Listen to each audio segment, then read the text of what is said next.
Well, hello everybody in Facebook and YouTube land.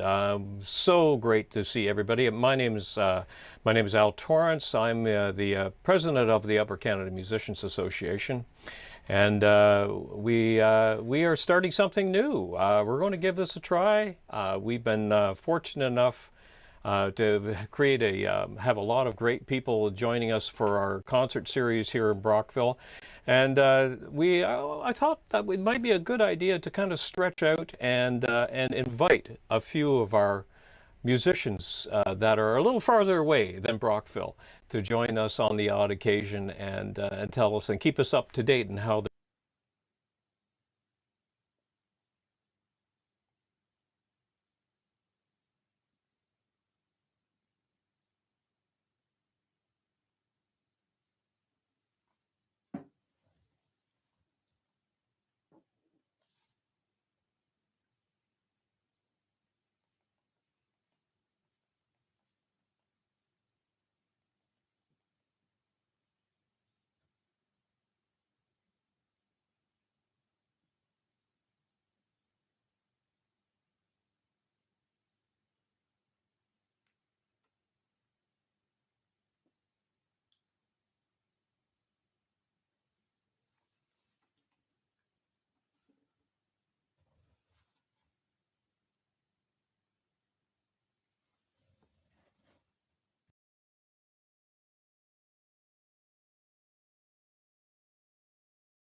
There we go. Now we're back. Well, you gotta love live shows. It drives you crazy some days on how all this can transpire. And you've been working fine all day, and all of a sudden, boom, your computer decides to pack it in for a couple minutes. Isn't that just handy? Anyways, with all this in mind, like I said earlier, we're trying to develop and reach out to some of our musicians that haven't been in the area, and we have one person in particular, and she's with us tonight. Would you please welcome, all the way from North Carolina, April Verch. Hello, April. Hi, Al. I'm glad you're How you back. doing? I'm glad too. That was amazing. I was like, oh, geez, the blue screen of death is what I saw there for a few seconds. I So know. How many times have we tested this together and everything is great, right? It never fails, but it you know keeps us what? honest. The great thing is that this program kept us going. So that's all that matters. So there you go. How you been Excellent. doing? Excellent. Say hello to all your Ontario and your friends from all over the place, because you have more than one, don't you? Hi, everybody. Yeah, so great to be here, and thanks for inviting me to join you for the Parlor sessions and for the concert next week. It's That's good right. to have that connection with you guys and feel closer to home. Yeah, well, this is great. So we decided to probably dig a little bit back in your history to find out where this all started. Like this isn't, you haven't just started this. This is something that you almost grew up with. Is that right? Yeah, I don't know. I'm not young anymore, so when you say we're going way back, I'm thinking, how long do you have? Well, let's see. I've got this picture to start All with. right, that's a great So one. tell us a little bit about this. This is you were only what? Maybe I was five, maybe five or 4 or six? 5 years old. Wow. I say that because I started step dancing first, and I started when I was 3 years old. And this is an early recital, but I don't look like I'm three, so I'm thinking that might have been the second or third recital. I took lessons from Buster and Pauline Brown, Oh, legends I of was going step to dancing. say, yeah, I was going to say that. Here he is. I actually, I've brought this along with me today. Can you tell me a little bit about this man? He's really influenced your career, hasn't he?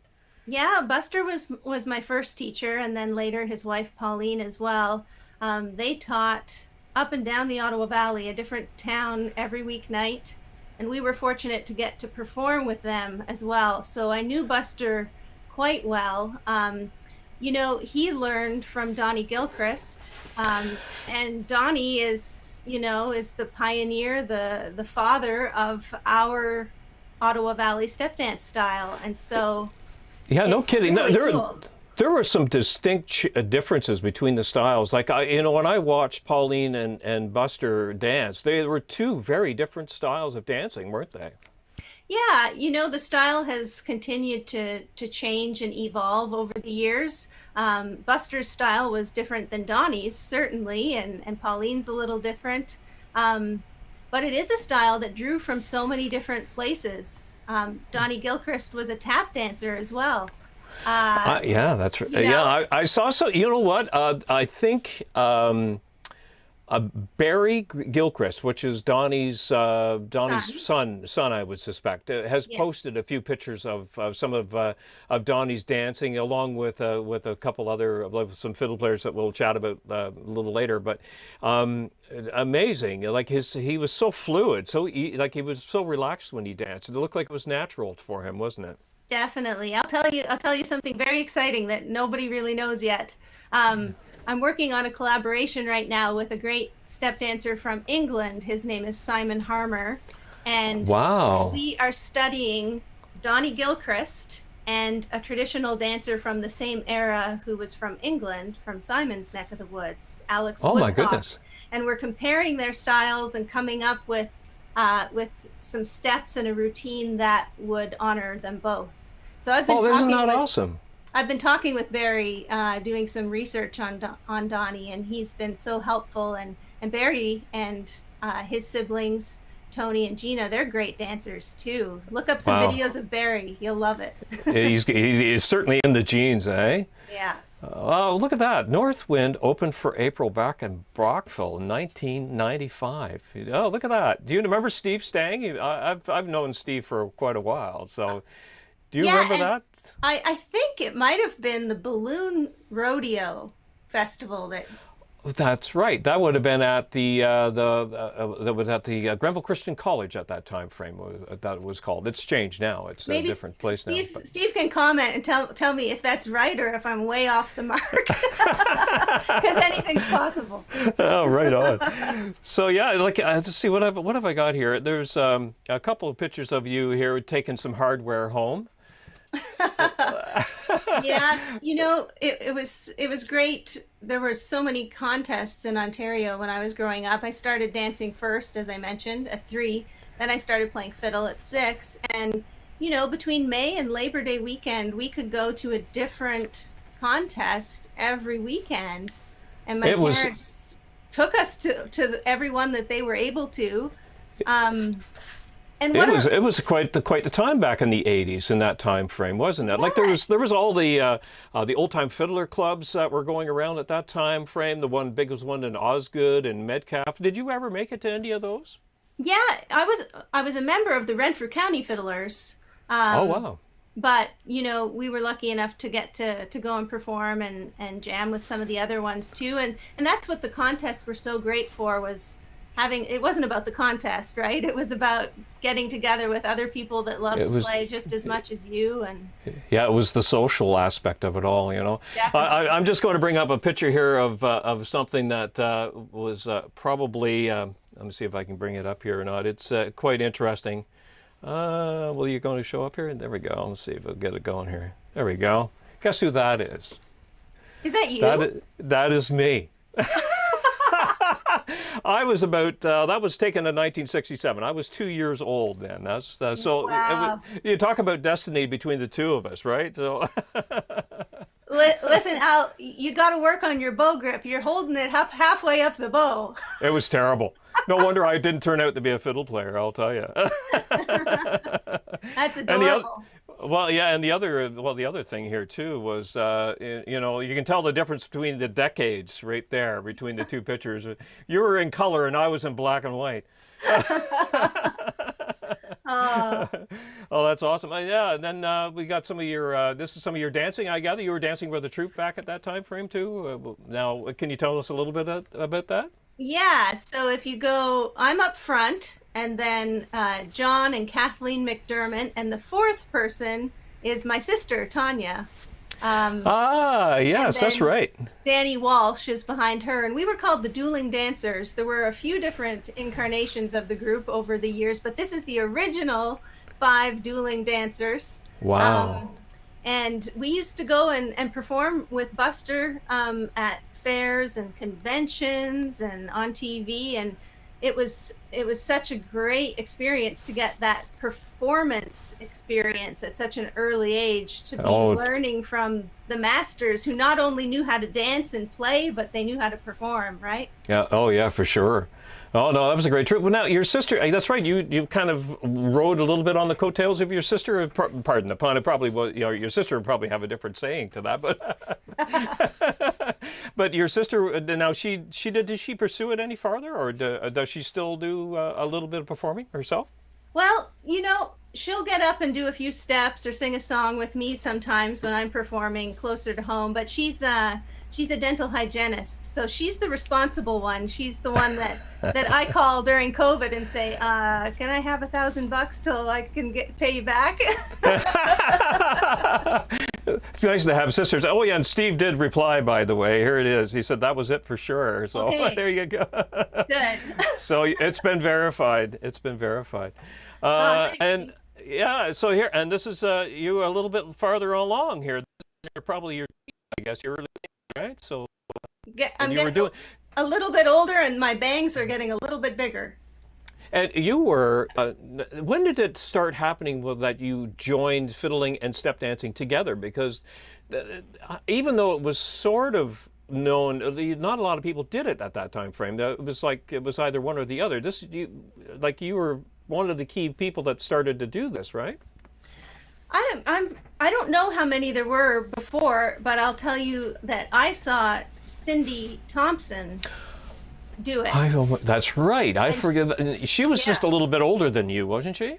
and she was my inspiration. Yeah, she was a Oh, little bit older wow. than me, and I saw her do it somewhere, and I was young enough and brave enough to say, well, if she can do it, I can do it, not realizing how hard it would be. Yeah, Yeah, there's a lot going on there to try to. It's like patting your head, rubbing your belly, isn't it?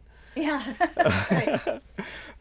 So I'm going to bring up a picture that will probably spark some things for you. I want to get the first thing that comes into your mind when you see these two people.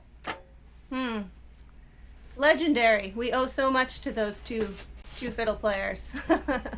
Don't we all, Um, eh? I wasn't lucky enough to know Don personally or ever meet him, but I did get to play with and spend a little bit of time with Graham at different events, and he was always very kind and very encouraging to me. Um, and his Uh, uh, son Gray and his wife Eleanor as well. So there were masters at their craft, weren't they? they really were, and both Don and Graham, masterful players, but also tune writers. And so, the tunes that we consider standards in the repertoire today, a lot of them were written by them. Yeah, they have had a huge influence on the Canadian fiddling industry just on their own. There's what's the gentleman's name that lives in the Nova Scotia area that's also been a very strong person. I was trying to think of his name earlier on today, but there was certainly a core of them at that time frame that really molded the fiddle playing. So Yeah. with that, would you like to play a tune? Maybe highlight one of these two gentlemen in your performance. I'm not sure what you got planned for us, but I'm going to let you choose a tune and let you play for the folks right now. How does that Oh, sound? that sounds great. Well, I didn't have a lot planned. I was waiting to see what you were going to bring up. So maybe I'll see if I am not too rusty to play Don Messer's Breakdown. Oh, that would be awesome. Go ahead, go for it.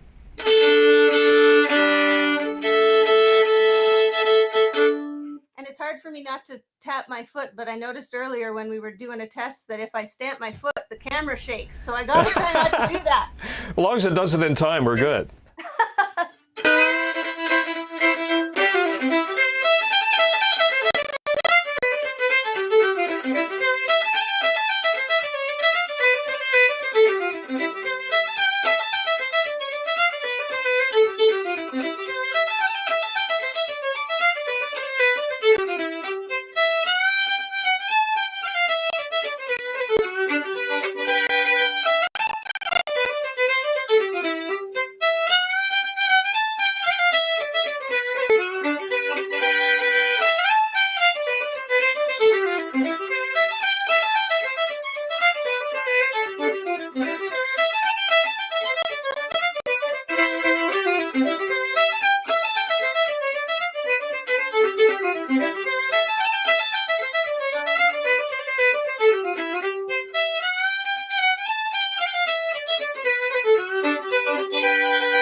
Wonderful. That's great. Great tune. That's awesome. Man, let's see if I can get you and me up here. There we go. You'll want to see all my. There we go. Oh, that's wonderful. Great job. Great job. I'll give you a round of applause there too. That was awesome. I was about ready to grab my guitar and jam along with you. Oh, you should have. I'm not sure if I'd be able to keep up. Here we have Julia. Let's see what Julia's got for us here. She said, how long we have already kind of covered this, but a few people have been dropping in a little bit later here. So, and like I say, now this is going to be telling your age, right? Yeah, that's right. Well, I'm having a birthday on April 7th. I don't know how many weeks away that is, but I'll soon be 42. So I started playing when I was 6. Wow, Yeah. that's amazing. Oh, and here we go. Who's Steve is saying here? Oh, he says he hope to see you again at the Pembroke Fiddle Park someday soon. Yeah, I hope so That's too. right. The Pembroke's quite the place up there, right? Fergus, Pembroke. Yeah, Pembroke has the biggest fiddle and step dance contest combined Labor Day weekend every year, and so that weekend Fiddle Park is the place to be for all the best jam sessions and people from all over Canada and the States, sometimes even beyond, you know? Yeah, it's the hotbed up there, wasn't it? For sure. So, we've all had a few people pass pass through our lives in doing this music industry thing, haven't we? We've always had the pleasure of jamming or playing with a lot of great folks, and you dabbled or at least had the opportunity to get a little foray into the bluegrass end of things. As I can see here, there's a couple well-known gentlemen right there, who's Chubby Wise and Mac Wiseman. My goodness, what happened here? How did you get to meet these two folks? Well, that was taken, I think, backstage at a fiddle contest in Darien Lake, New York, that we went to. Wow. And they were entertaining there, and so that I got a chance to meet them. I didn't meet Chubby again But Mac, I had a chance to work with a few years ago in 2013. Wonderful. Yeah, because he just recently passed away, didn't he? He did, yeah. Um, I contacted him and I said, I'm working on this recording and I was wondering if you'd sing on it. And he said yes. Wow. And so we went to his place in Nashville. We recorded the rest of the studio in the rest of the album in a studio. But for his tracks, we went to his house and he just was in his recliner with the microphone and it was just effortless. Like it just poured out of him. What a great treat. That's something that's going to remain with you forever. That's what a pleasure. I got a pleasure to work with Mac way back years and years ago doing sound production for him, and what a gentleman. He was such a great guy. He always picked up a band.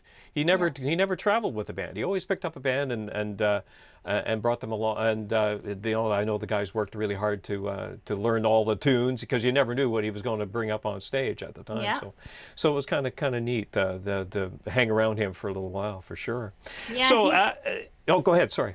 Oh, I was just going to say he wore so many hats, in the Songwriter, the whole thing, didn't he? Yeah, he owned a record label for a while. He was a booking agent. He was a promoter, a festival, That's one organizer. thing. One thing in the music industry, you never pigeonhole yourself into one job. You always have something else in there too, That's right? it. So diversification for sure. And speaking about diversifying, it looks like you got yourself into probably one of the well-known Canadian groups, Bowfire.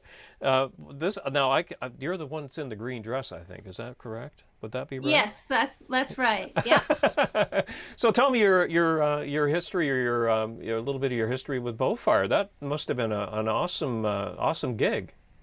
It was really fun because that was the whole concept of the show, was all of these fiddlers from different genres and traditions. We were all Canadian, but there was classical, there was jazz, there was bluegrass. It was really cool.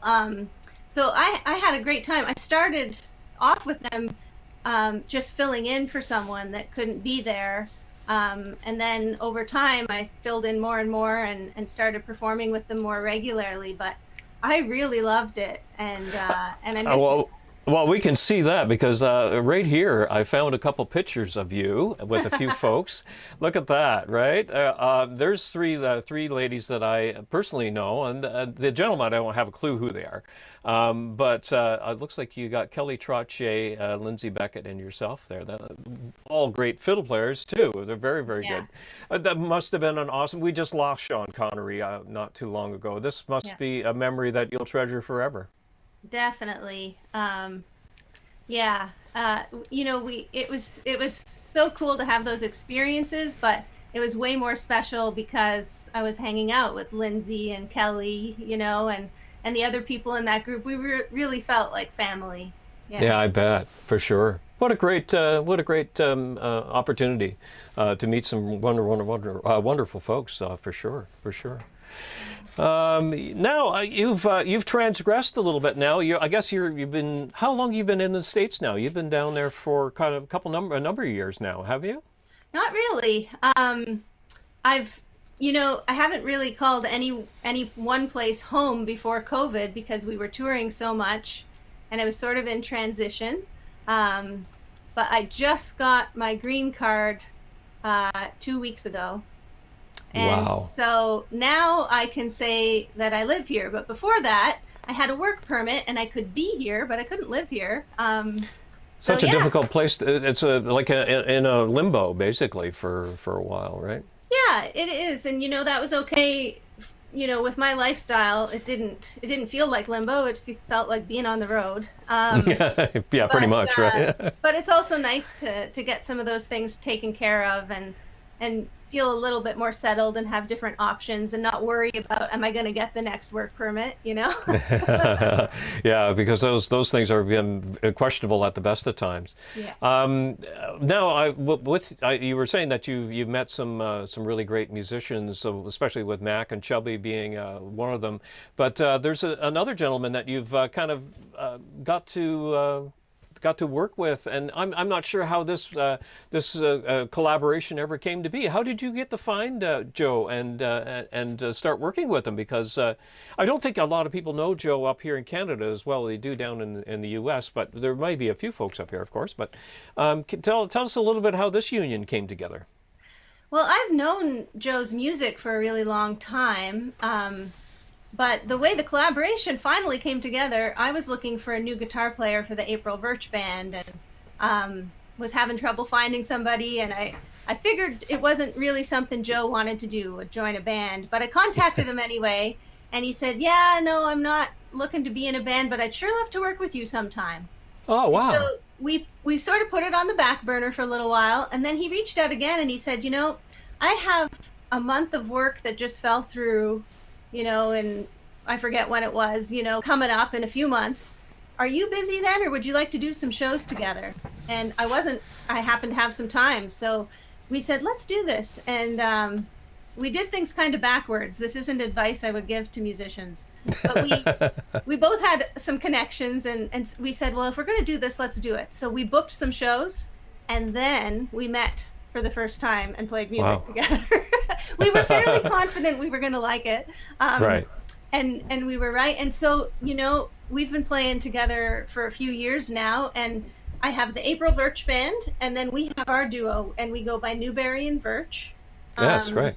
And it's one of my regular gigs. It's not awesome. It's really amazing. He's such a great songwriter and storyteller. He plays banjo and guitar. Yeah, multi-instrumentalist, right? He can handle pretty much anything he puts in front of him. Yeah, he's very, very talented. Yeah, for sure. So it's been a real thrill. I feel so lucky. Like you said, you get to meet all these fantastic players, but you also get to know them. And Joe has taught me a lot. Yeah, that's great. Would you like to share a tune from? You said you had a couple tunes that you might be able to share with us that were kind of around the Newberry Verch collaboration. If you'd like to share something with us, that would be awesome. Sure. Well, Joe lives in Raleigh now, but he's from Missouri originally. So he grew up listening to Missouri fiddlers and backing them up on guitar. And we love finding the connections between Canadian and old-time American or Missouri tunes. So one of the things that we like to do is play the Métis Canadian version of Arkansas Traveler, and then go into the old-time American type version of Arkansas Traveler. So it's a 2-for-1. So I'll play you a bit of that. It won't be the same without Joe's banjo part, though, but I can hear it in my head.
Oh, wonderful stuff. That is awesome.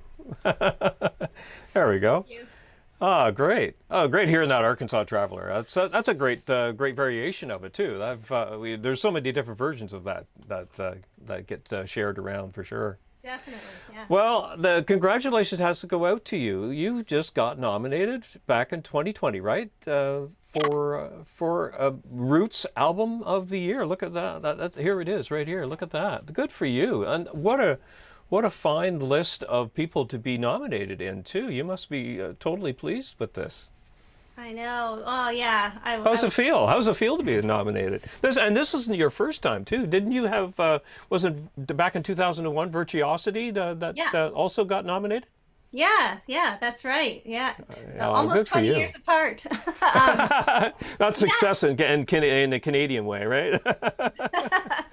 It was a thrill. You know, I always say that I try not to put too much stock in awards and recognition like that. That's not what it's about, but it always feels nice to be recognized by your peers in the industry, you know, because it just makes you feel like other people are enjoying what you do, and you know, that It's like a little it does badge of matter. honor, basically. It's a badge of honor to Yeah. to have those kinds of accolades just by your, like you say, by your peers for sure. Yeah. So once a day, what a great. Now this is I know you more for your playing. Is this your first album that you basically sang most of the way through, or is that where this came from?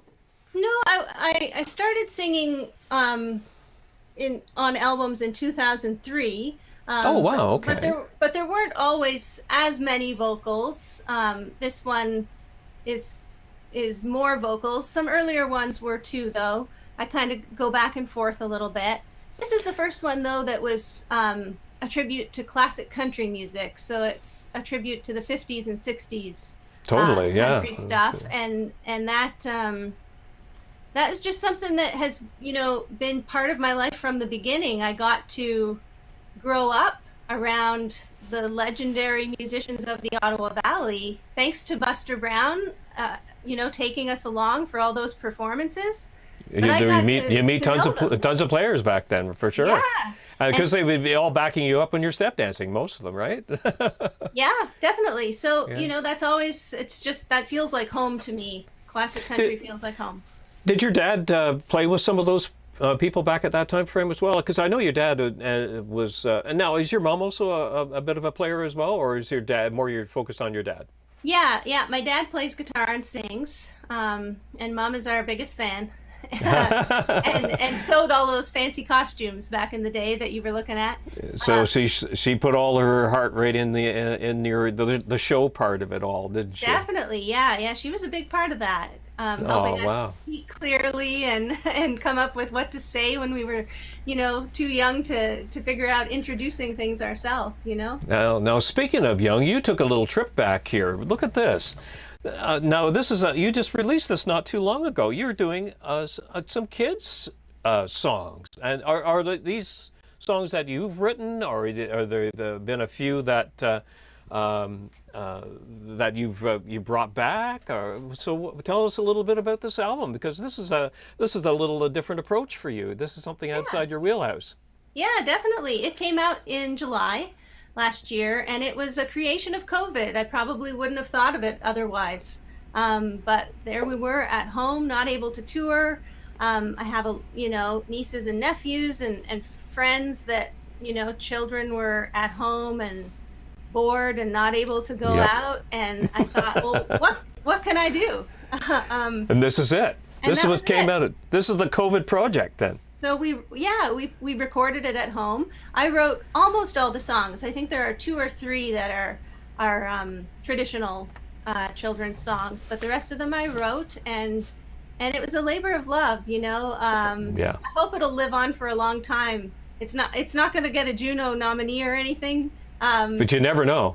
No, I'm pretty sure. I didn't enter it, so I'm sure. You'd have to push Splash and Boots off the roster up here for sure. Did you have a song that your last tune? We're going to get you to do one more tune before you put your fiddle down. That you would like to share from one of these 2 projects? You're welcome to choose whatever you like. Well, sure. Maybe I'll do a little bit of the Lake Dory Waltz since we have a whole bunch of people from the Brockville area that are probably familiar with it. It's certainly a hit in the Ottawa Valley. It Um, sure is. it was written by the late and great Mac Beatty, There we and go. we're actually planning another Mac Beatty song for our show next week. Oh, I that'd be won't tell great. you which one, but it has to do with St. Patrick's Day. Oh, there you go. We'll keep everybody in suspense for that. All right, ladies and gentlemen, we'll let April Verch play another tune for you. Here we go. A little bit of Lake Dory.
Oh, what a beautiful tune. Well, Yeah, that's it is. beautiful. Great job. That's awesome. Oh, thank you for sharing that. That's great. All right, April. Well, we're wrapping up. We're getting pretty close to the end of the show. And thank you so much for taking the time to come and visit with us. And listen, Pleasure. folks, all the people out there in Facebook land, if you are looking for to get a hold of April to maybe purchase one of her CDs and keep track of what's happening with April over the next little while, go check her out. She's got her website there at aprilverch.com, Facebook at April Verch Band, and our Twitter handle is April Verch. And I believe you probably have a few other social media sites out there as well. But once again, April, now everybody was kind of wondering why we're doing this, and it's basically just to promote our show next week. And Cody is coming along with you, I guess, next week. Is that your Yeah. partner? My Oh, that'd be my, awesome. my husband Cody plays guitar and clawhammer banjo. He also plays bass, but when we play just as a duo, he usually sticks to guitar and banjo. And so, yeah, and I have to tell you, we've been working on some stuff. And when we set this up, you told me to make sure, since it was part of the March St. Patrick's Day series, to include some Irish stuff. So Yeah, oh, that's not normal for me, but I've been working at it, and we're going to try some new stuff. And I've Oh, had that's great great. fun making up excuses to do stuff as well. Like I found a fiddle tune about a shepherd, and so I'm really stretching it now. So I'm like, well, Cody, I think this one qualifies because there's a lot of sheep in Ireland. You should be just perfectly safe with that. I'm just going to bring up a couple little things here. Just a few folks that have chimed in and wanted to say Aw. hello. Hi, John and Carol. There you go. And also we have a message also here from Ron. Oh, I have to it's, tell uh, you about Ron. Oh my. I'm gonna debut a new instrument that I have been given from Ron.